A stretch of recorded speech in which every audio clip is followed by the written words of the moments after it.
Bueno, una vez que hemos visto los elementos básicos de la administración, pues estarán preguntando, ¿y por dónde empiezo? ¿Qué hago? ¿No? Entonces, bueno, aquí la respuesta depende del tipo de negocio que tenga, el momento en que están.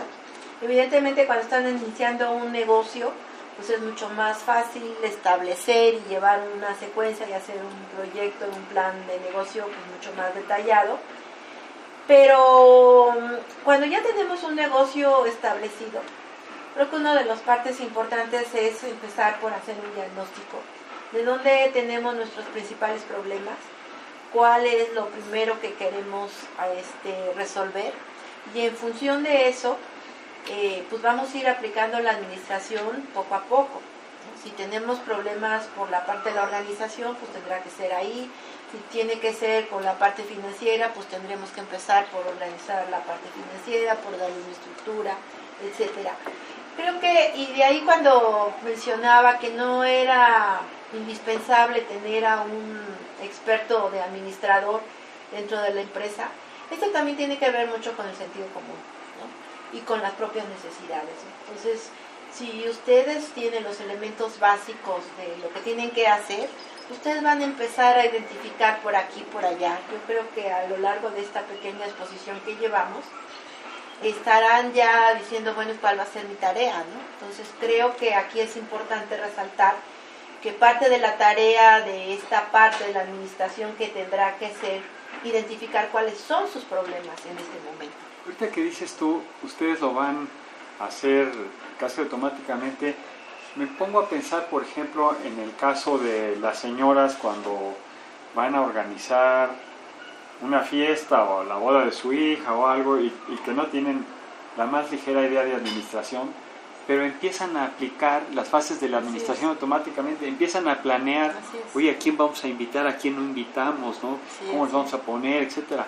Y poco a poco cada una de las fases se va dando, cuando ya está la fiesta en sí, están dirigiendo, etcétera, etcétera, ¿no? Entonces sí hay una parte de orden, digamos, un poco como que ya trae uno, por la cultura en la que vive, de cómo van a ser esas etapas, ¿no? Así es. Sí, exactamente. Yo les digo, o sea, somos todos administradores, administramos nuestra vida, nuestro tiempo, nuestras pertenencias, nuestras actividades, ¿no? Y lo hacemos, bien o mal, pero lo hacemos. Entonces aquí lo importante es que, bueno, se trata de dinero, se trata de un negocio, entonces pues hay que tratar de hacerlo de la mejor forma posible, ¿no? Entonces aquí sería importante que ustedes empezaran a identificar cuáles son sus principales problemas, los empezaran a clasificar, ¿no? De qué tipo de problemas son, por temas, por giro, etcétera, cuál es lo urgente, cuál es lo prioritario, cuál es lo sustantivo. Y una vez que ustedes vayan desglosando todo esto, ustedes se van a dar cuenta por dónde empezar, ¿no? O sea, esto mismo les va a decir por dónde empezar, les va a dar como mucha claridad. Y además también les va a dar claridad de qué tamaño tiene que ser su administración. O sea, no tienen que tener una gran administración. Y cuando hablemos de los elementos ya más detallados de la administración, un poquito más adelante, vamos a ver que, por ejemplo, cuando hablamos de elementos administrativos, podemos estar hablando de las actividades de la misma persona. Pero en este momento se vuelve la persona que tiene la función X, pero en otro momento es la misma persona que hace la función Y.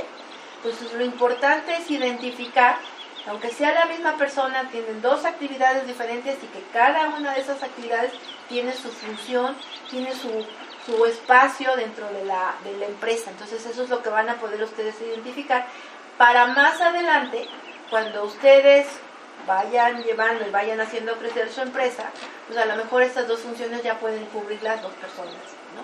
Entonces eso es como parte de la finalidad. Entonces no se espanten, no hay recetas como les decía, pero hay que empezar. Los mismos problemas de su empresa les va a decir por dónde empezar. Lo pueden hacer ustedes directamente, lo pueden hacer con auxilio de alguien con un poco de conocimiento, no necesitan más que dedicarle tiempo, eso sí, necesitan dedicarle tiempo, esfuerzo, mucho esfuerzo, y como ya hemos mencionado, con mucha paciencia porque muchas de estas cosas se tienen resultados inmediatos pero si bien es cierto, la mayor parte de ellas no las van a poder ver en lo inmediato más. Hay otro punto interesante ahí. Hay muchas cosas que se hacen dentro del negocio que repercuten en otras personas y otras organizaciones hacia afuera. Obviamente la más importante, como antes decíamos, es lo que repercuta en el consumidor nuestro, pero también hay proveedores, también hay gente que viene a dar mantenimiento, o sea, una serie de cosas, y entonces vale la pena también estar monitoreando, tener una retroalimentación, qué opinan esos públicos, que no, aparte del consumidor, de nosotros en cuanto al servicio que damos, en cuanto a cómo nos manejamos. O sea, nos conviene muchísimo, por ejemplo, mantener muy buenas relaciones con ciertos proveedores básicos, porque hay veces que hay pocos proveedores de ciertos elementos, o tenemos un proveedor muy capaz que difícilmente vamos a poder sustituir, y no hay que pasar por alto esa relación, mantener esa relación bien, ¿no? Claro, esa es una parte que le llama la política. Son políticas que se establecen en las empresas, eso forma parte también de la administración. O sea, que en este caso que dices de los proveedores, cuáles son los más importantes, cómo nos vamos a comportar con ellos, qué tipo de crédito vamos a pedir, si pedimos crédito, si no pedimos crédito, cómo nos vamos a relacionar con ellos, en qué momento podemos cambiar el proveedor. O sea, toda esta parte de cómo ustedes quieran llevar su empresa se llama política, que en algún momento la van a tener que meter dentro de la parte de la organización, ¿no? Y también eso pasa para los clientes, qué tipo de clientes quieren, ¿no? Sus perfiles, sus características, si dan crédito, si no dan crédito, etcétera. O sea, todo depende del tipo de su propio negocio, ¿no? Entonces, creo que hasta aquí llegamos la enumeración general de lo que es la administración, y vamos a pasar a enumerar cada uno de los elementos de la administración que ya enumeré anteriormente, ¿sí?